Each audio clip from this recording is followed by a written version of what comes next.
दो नीतियां हैं सरकार की, दो नीतियां। पहली नीति है आम आदमी के लिए, वो है जीरो बजट, जीरो बचत और टैक्स पर टैक्स की पूरी चपत।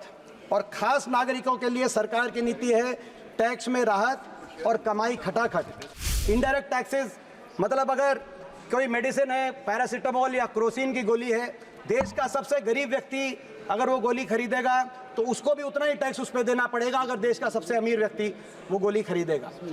एफडीआई भी आज 16 वर्षों में सबसे निम्नतम स्तर पर एफडीआई। इस वर्ष एफडीआई 1.1% जीडीपी की हमारी एफडीआई मिली। मैं सुन रहा था वित्त मंत्री जी कह रही थी कि एफडीआई कम इसीलिए हुई है क्योंकि जियोपॉलिटिकल कॉन्फ्लिक्ट्स की वजह से, लेकिन जियोपॉलिटिकल कॉन्फ्लिक्ट्स तो पूरी दुनिया के लिए होने चाहिए। दुनिया के बाकी देशों में एफडीआई पे गिरावट नहीं आई। हिंदुस्तान एफडीआई जो रिसिप्ट्स हैं उसमें 8वें नंबर पे होता था, एक ही वर्ष में गिर के 15वें नंबर पे आ गया हमारा देश। आपने टैक्स कट किया कॉर्पोरेट्स के लिए कि कॉर्पोरेट निवेश करेंगे, जॉब क्रिएशन होगी। निवेश दर 20 साल में सबसे नीचे स्तर पे आ गया। एफडीआई 16 साल में सबसे निम्नतम स्तर पे आ गई, निवेश हुआ नहीं, इसीलिए आज देश में बेरोजगारी रिकॉर्ड स्तर पे चल रही है।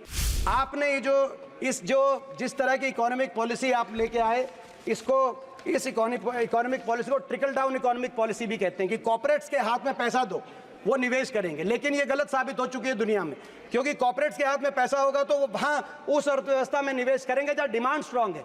आपने डिमांड को स्ट्रांग करने के लिए कोई कदम नहीं उठाए। फाइनेंस बिल जो कि सरकार की टैक्सेशन पॉलिसी से संबंधित है, कैसे सरकार अपने फाइनेंसिंग करती है अपने बजट को, उससे संबंधित विषय पे मुझे आज बोलने का जो अवसर मिल रहा है। हम इस फाइनेंस बिल के बारे में आकलन अपना भी देना चाहते हैं और कई बातों पे गहरी नाराज़गी अपनी व्यक्त करना चाहते हैं।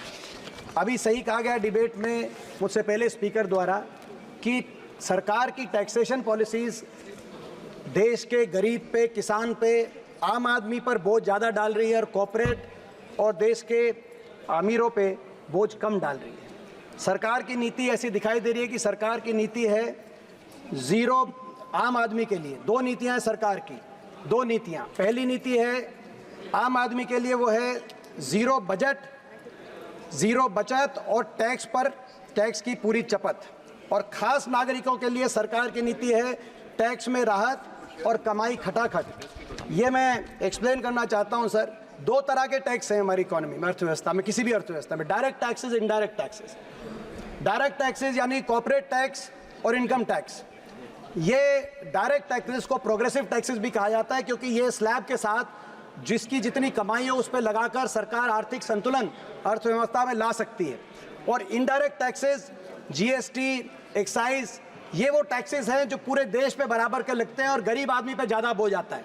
इनडायरेक्ट टैक्सेस मतलब अगर कोई मेडिसिन है, पैरासीटामोल या क्रोसिन की गोली है, देश का सबसे गरीब व्यक्ति अगर वो गोली खरीदेगा तो उसको भी उतना ही टैक्स उस पर देना पड़ेगा अगर देश का सबसे अमीर व्यक्ति वो गोली खरीदेगा।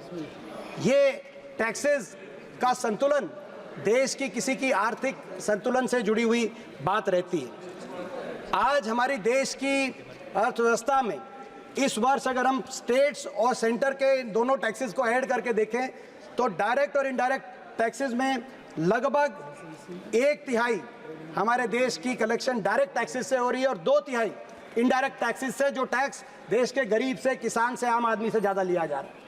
अगर हम इसकी तुलना करें बाकी दुनिया के देशों से, ज़्यादातर एडवांस इकोनॉमीज, OECD कंट्रीज, एशियाई देशों में लगभग 2/3 देश का टैक्स का कलेक्शन लगभग 2/3 रहता है डायरेक्ट टैक्सेस से और 1/3 रहता है इनडायरेक्ट टैक्सेस से, जो गरीब आदमी से लिया जाता है। और अगर हम यूपीए के समय से तुलना करें, यूपीए के समय भी हमारी देश की अर्थव्यवस्था में काफ़ी संतुलन आया था और लगभग आधा 43% डायरेक्ट टैक्सेस से हम यूपीए के समय हमारी जो है सरकार लिया करती थी, 43% डायरेक्ट टैक्सेस से और 57% इनडायरेक्ट टैक्सेस से।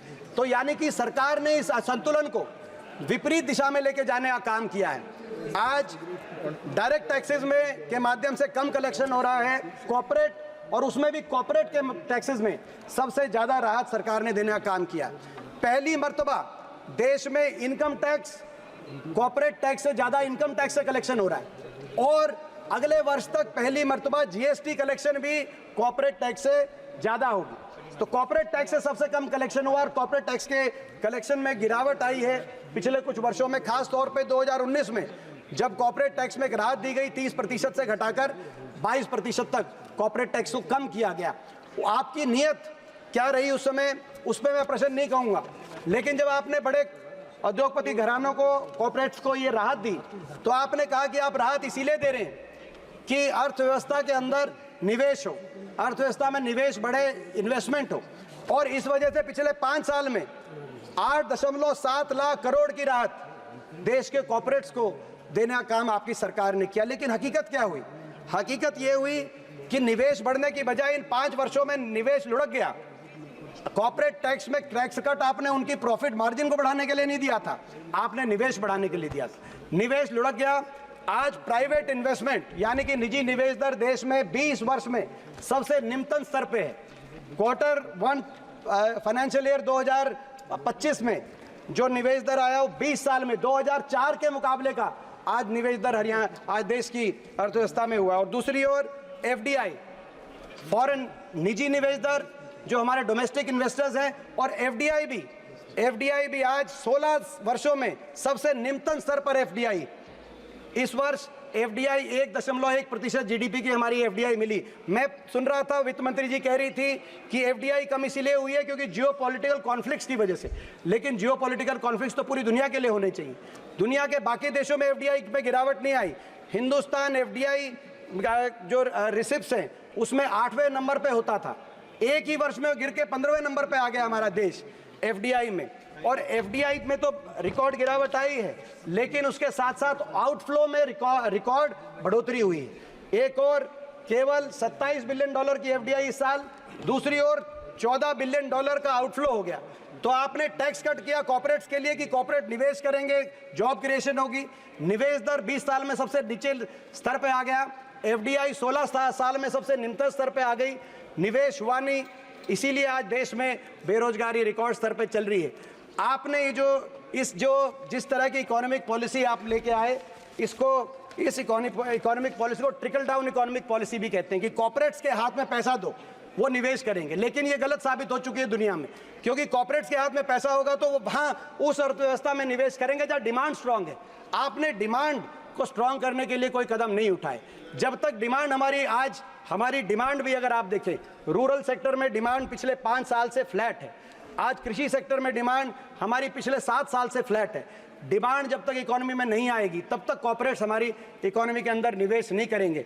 मैं सरकार से कहना चाहता हूँ, ये जो आपने ट्रिकल डाउन इकोनॉमिक्स जो फेल हो चुकी है, ट्रिकल डाउन इकोनॉमिक थ्योरी, उसको हिंदुस्तान में प्रयास करने के लिए 10 साल लगा दिए आपने कॉर्पोरेट्स को फायदा। एक बार आप हिंदुस्तान के आम आदमी के हाथ में पैसा देके देखें, आप डिमांड साइड इकोनॉमी की तरफ कदम बढ़ाएं। किसान को, गरीब को, जिनको आपकी जो कोई राहत नहीं मिली, आप उनको भी राहत देके देखें। आप लीगल गारंटी MSP पे देके देखें, आप मनरेगा में 400 रुपए की वेज करके देखें, और हमारे देश के आम आदमी के हाथ में आप पैसा दें, ताकि उनके पास जब पैसा उनके हाथ में आएगा, हमारी डिमांड बढ़ेगी, कॉर्पोरेट्स की इन्वेस्टमेंट तब हमारे देश में उस रूप से हो पाएगी। एक और कारण है, इतना ज़्यादा कॉर्पोरेट टैक्स कट देने के बावजूद निवेश नहीं हुआ। इसका दूसरा कारण डिमांड कम के साथ साथ, अध्यक्ष महोदय, दूसरा कारण है मोनोपोलीज। हमारे देश में क्रोनियज्म और क्रोनी मोनोपोलीज क्रिएट हो रही हैं। हमारे देश के 5 बड़े कॉर्पोरेट घराने आज लगभग 40 सेक्टर्स के अंदर, आज उनके लिए सरकार की सहायता से उन्होंने मोनोपोलीज अपने लिए बनाने का काम किया है। सीमेंट, पोर्ट, डिफेंस, टेलीकॉम, ये वो सेक्टर हैं जिन सेक्टर्स में अब तो न्यूक्लियर की भी बात आ रही है। कुछ कॉर्पोरेट घराने इन सेक्टर्स में मोनोपोलीज क्रिएट कर रहे हैं। लीगल और पीनल एनवायरनमेंट सरकारी एजेंसीज के माध्यम से ऐसा बनाया जा रहा है, जब मोनोपोलीज क्रिएट हो जाया करती हैं तो मोनोपोलीज में आप ये देखेंगे कि मोनोपोलीज के अंदर जो है दूसरा निवेश नहीं होगा। तो हमारी ये मांग है सरकार से कि ये असंतुलन जो बना है, जो गरीब आदमी से ज़्यादा लिया जा रहा है टैक्स, और कॉर्पोरेट्स को राहत दी जा रही है, इस संतुलन को सरकार सुधारने का काम कर। मैं एक और उदाहरण देना चाहता हूँ कैसे टैक्स लिया जा रहा है। पेट्रोल के बारे में मैं कहना चाहता हूँ, पेट्रोलियम प्रोडक्ट्स पे अगर हम 2014 की बात करें तो पेट्रोलियम प्रोडक्ट्स में हमारी सरकार ने 1,72,000 करोड़ का एक्साइज ड्यूटी से, हमारी सरकार ने एक्साइज ड्यूटी से टैक्स लेने का काम किया था यूपीए की सरकार के आखिरी वर्ष में। मगर 42,000 करोड़ वापस सब्सिडी में देने का काम किया था। मात्र कमाई पेट्रोलियम प्रोडक्ट से उस समय सरकार में 30,000 करोड़ थी। आपकी सरकार में इस वर्ष पेट्रोलियम प्रोडक्ट से कमाई है 4,32,000 करोड़ और सब्सिडी मात्र 11,000 करोड़। केवल पेट्रोलियम प्रोडक्ट से आपने 4,20,000 करोड़ देश की आम जनता से आप कमाई करने का काम कर रहे हैं। जहां हमारी सरकार एक वर्ष में 30,000 करोड़ करती थी, आप 4,20,000 करोड़ कर रहे हैं पेट्रोलियम प्रोडक्ट से।